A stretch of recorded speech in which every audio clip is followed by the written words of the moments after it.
Sir ಇಲ್ಲಿದೆ sir ಗಾಡಿ ಇಲ್ಲಿದೆ ಈ ಗಾಡಿ ಇಲ್ಲಿ ಕರ್ಕೊಂಡು ಸರ್ ಇಲ್ಲಿ ಸರ್ ಗಾಡಿ ಇದೆ ಸರ್ ಗಾಡಿ ಇದೆ ಸರ್ ಈ ಗಾಡಿ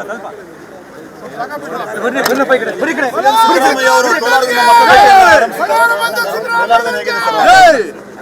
ಕೋಲಾರದಲ್ಲಿ ವಾತಾವರಣ ಹೇಗಿದೆ? ಸಾಯಂಕಾಲ ಮಧ್ಯ ನಾನು ಹೇಳ್ತಿದ್ದೆ ನೋಡಿದ ಮೇಲೂ ಹೇಳೋದು ಸರ್ ಕೋಲಾರದಲ್ಲಿ ಗೊಂದಲ ಇದೆ ಅಂತ ಕೋಲಾರನ ಆಯ್ಕೆ ಯಾವ ಗೊಂದಲನೂ ಇಲ್ಲ.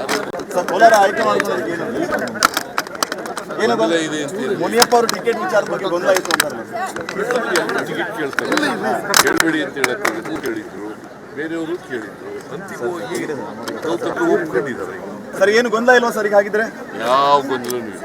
ಮುನಿಯಪ್ಪ ಅವರು ಬರ್ತಾರಾ ಸರ್ ಇವತ್ತು ಸಭೆಗೆ? ಗೊತ್ತಿಲ್ಲ ನನಗೆ, ಇವತ್ತು ಮಾತಾಡಿಲ್ಲ ನಾನು. ಬರ್ಬೋದು ಸರ್, ಎಲ್ಲ ಕ್ಲಿಯರ್ ಇದೆ ಸರ್. ಹಂಗಿದ್ರೆ ಗೌತಮ್ ಅವರಿಗೆ ವಾತಾವರಣ ಹೆಂಗಿದೆ ಸರ್?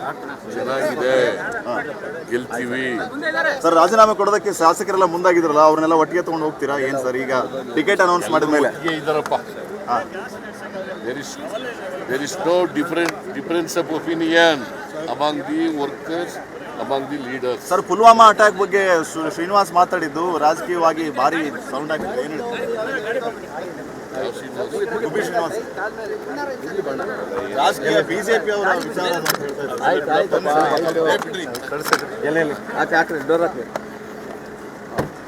ಸಿಎಂ ಸಿದ್ದರಾಮಯ್ಯ ಅವರು ಹೇಳ್ತಾ ಇದ್ರು, ಎಲ್ಲ ಗೊಂದಲ ಬಗೆಹರಿಸಿಕೊಂಡೇ ನಾವು ಟಿಕೆಟ್ ಅನೌನ್ಸ್ ಮಾಡಿದ್ದೀವಿ, ಯಾವುದೇ ಕಾರಣಕ್ಕೂ ಇಲ್ಲಿ ಗೊಂದಲ ಇರೋದಿಲ್ಲ, 100ಕ್ಕೆ 100ರಷ್ಟು ಗೆಲ್ತೀವಿ, ಮುನಿಯಪ್ಪ ಅವರು ಕೂಡ ಬರ್ತಾರೆ, ಇಲ್ಲಿರೋರಂತರೂ ಕೆಲಸ ಮಾಡ್ತಾರೆ ಅನ್ನೋಂತಹ ಮಾತನ್ನ ಸಿಎಂ ಸಿದ್ದರಾಮಯ್ಯ ಅವರು ಹೇಳ್ತಾ ಇದ್ದಾರೆ. ರಿಪಬ್ಲಿಕ್ ಕನ್ನಡ, ಕೋಲಾರ.